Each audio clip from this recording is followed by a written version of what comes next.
L'AC Ajaccio 13e reçoit Grenoble 4e. Les Grenoblois sont sur une victoire après n'avoir pris qu'un point sur les 3 matchs précédents. Ils se sont relancés après avoir occupé tout de même la tête du championnat. L'AC Ajaccio de son côté reste sur une défaite après n'en avoir subi qu'une seule sur les 10 matchs d'avant. Un léger ralentissement, mais les Corses se sont largement améliorés ces dernières semaines. L'AC Ajaccio essaye de dominer les premiers instants, d'être la première équipe à se montrer à l'attaque et pourquoi pas un tir intéressant. Ça retombe un petit peu trop tard vers le cadre. Tentative de Mathieu Coutader, le capitaine de l'AC Ajaccio. La domination des Corses existe et Grenoble essaye de contre-attaquer. Superbe geste de Moussa Djité. Djité part vers le but. Il décide de décaler un coéquipier. Le tir sur le poteau. Pas de réussite pour Grenoble. Quelle accélération de Moussa Djité. Il a transpercé la défense de l'AC Ajaccio avant de servir Willy Semedo.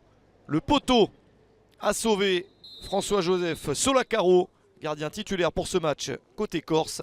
0-0 à la mi-temps. La meilleure opportunité a été en faveur des visiteurs. Et personne n'a encore réussi à marquer dans ce match. Olivier Pantaloni attend un petit peu mieux de son équipe en seconde période. Et dès le retour du vestiaire, c'est dangereux. Avec une reprise de la tête de Mounaïm El Idrissi directement sur Brice Maubleu, le gardien et capitaine de Grenoble. Nouvelle chance pour Ajaccio. Les Corses se mettent enfin à jouer et à être plus tranchants. Le contact dans la surface et la faute signalée contre Bart Stralman. Penalty en faveur de l'AC Ajaccio juste avant l'heure de jeu. C'est le choix d'Alexandre Perroniel, l'arbitre du match. Faute sur Bevik Moussitioko. Et c'est transformé par Cyril Bayala, l'international burkinabé.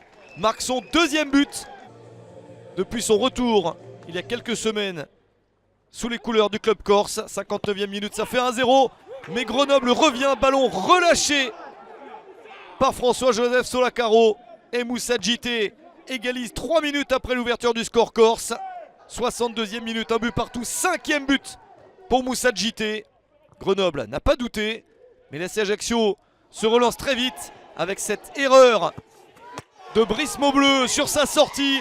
Et il est battu par Michael Barreto. 67e minute, 5 minutes après l'égalisation grenobloise. L'AC Ajaccio reprend l'avantage. 3e but de la saison pour Barreto.